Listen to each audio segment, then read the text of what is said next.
Sweden में कुरान जलाने और कुरान की बेहुरमती के 2 वाकयात हुए। इसे पूरी दुनिया में मीडिया की बड़ी कवरेज मिली, जिसके बाद सऊदी अरब और इराक समेत कई मुस्लिम ममालिक स्वीडन से अपने सफीरों को तलब करके नाराजगी का इजहार किया है।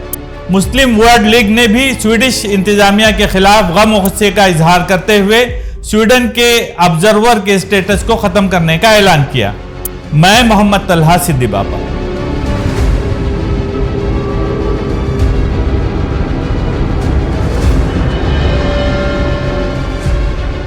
अब स्वीडन अपने मुल्क के मजहबी सहीफे जलाने के कानून को मनसूख करने के बारे में गौर कर रहा है।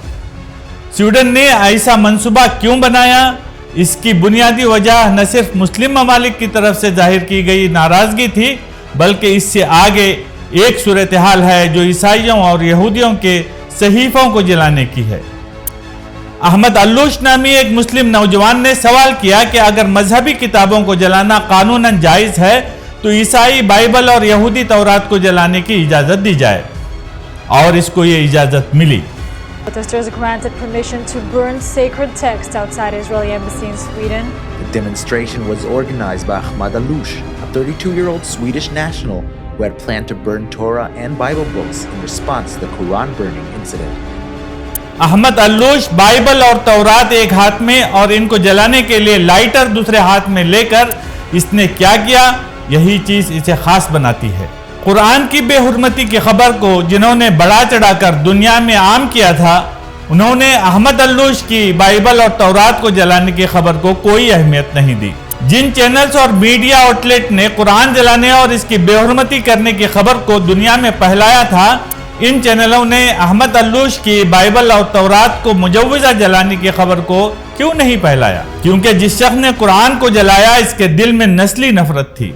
वो जो बाइबल और तौरात को जलाने गया था, इसके जहन में इंसानियत थी और कुरान का सिखाया हुआ सबक था।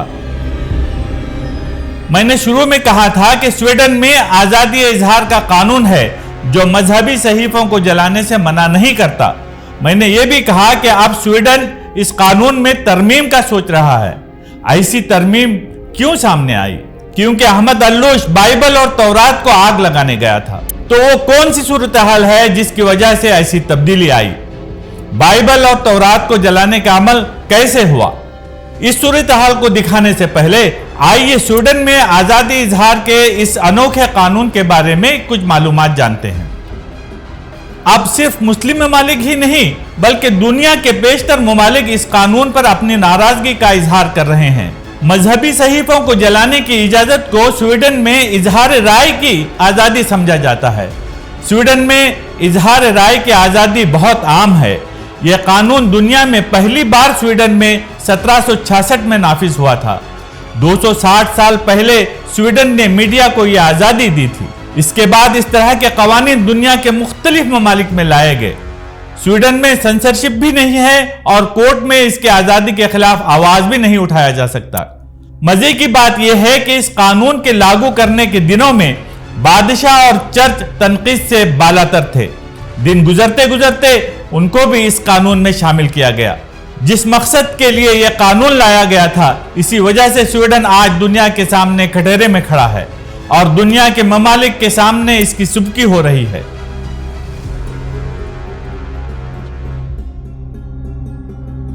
अब स्वीडन इसी कानून को तब्दील करने का सोच रहा है। अब आते हैं असल मामले की तरफ। स्वीडन में कुरान जलाने के अमल के बाद अहमद अल्लूश के किए गए काम का दुनिया भर में चर्चा हो रहा है।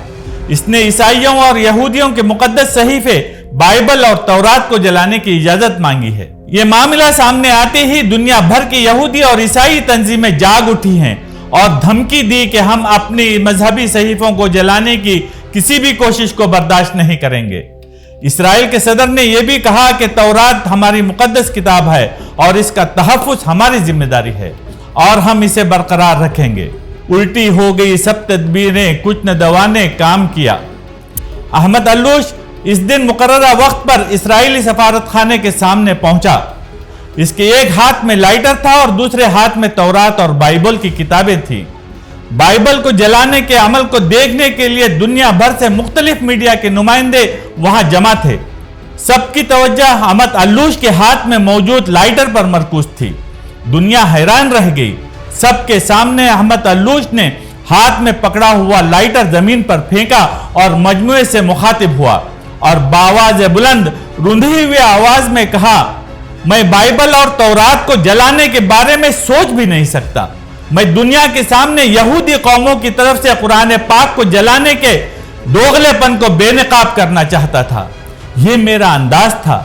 میرا مقصد یہ تھا کہ میڈیا آئے اور میری بات سنے اور قرآن پاک کو جلانے سے جو تکلیف مسلمانوں کو ہوئی اس کو سمجھیں۔ جتنا درد یہودیوں اور عیسائیوں کو ان کے مقدس صحیفوں کو جلانے سے ہوتا ہوگا، اس سے کئی گنا زیادہ مسلمانوں کو تکلیف اس وقت ہوتی ہے جب کوئی قرآن پاک کی بے حرمتی کرتا ہے۔ علوش کے پاس بائبل اور تورات کے ساتھ قرآن پاک کا ایک نسخہ تھا۔ اس نے قرآن پاک کو چوما اور اپنے سینے سے لگاتے ہوئے کہا، میں ان کتابوں کو کیسے جلا سکتا ہوں؟ میرے قرآن نے ان کتابوں کے بارے میں کہا ہے۔ میرا مذہب اسلام کسی مذہبی کتاب کو جلانے کی اجازت نہیں دیتا۔ احمد علوش کے منفرد انداز احتجاج پر دنیا بھر میں بحث ہو رہی ہے۔ یہودی اور عیسائی بھی مذہبی صحیفوں کو جلانے کی اجازت کو منسوخ کرنے کا مطالبہ کر رہے ہیں۔ تکبر شور کرتا ہے، کرو تذلیل لوگوں کی۔ میں اپنے نفس کی ساری صدائیں چھوڑ آیا ہوں۔ کوئی دل کو دکھائے مسکرا کر بات کرتا ہوں۔ نبی کو یاد کرتا ہوں، خطائیں چھوڑ دیتا ہوں۔ سویڈن میں بقرعید کے موقع پر سلمان نامی عراقی عیسائی ملحد نے مرکزی مسجد کے سامنے قرآن پاک کو نظر آتش کرنے کا گھناؤنا فعل کیا۔ سویڈن نے اس کام کے لیے سیکورٹی فراہم کی تھی، لیکن دنیا بھر کے مسلمانوں نے اس واقعے کے خلاف یکجہتی کا مظاہرہ کیا اور احتجاج کیا۔ اب سویڈن کی حکومت مذہبی صحیفوں کی بے حرمتی روکنے کے لیے ایک قانون بنانے پر غور کر رہی ہے۔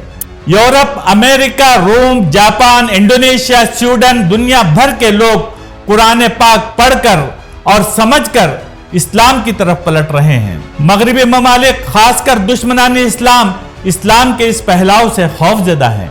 یہی وجہ ہے کہ وہ مسلسل قرآن پاک اور نبی کریم صلی اللہ علیہ وسلم کی توہین کر رہے ہیں۔ جب بائبل اور تورات کی توہین کی بات آئی تو دنیا بھر کے یہودی اور عیسائی جاگ اٹھتے ہیں۔ احمد علوش نے واقعی وہ کام کیا ہے جس سے دنیا بھر کے مسلمانوں کا سر بلند ہوا۔ لیکن افسوسناک بات یہ ہے کہ ہندوستانی میڈیا نے احمد علوش کے پیغام کو اتنی اہمیت نہیں دی جتنی اس نے قرآن جلانے کی خبر کو اہمیت دی۔ بھارتی میڈیا کا بھی دوہرا معیار ہے۔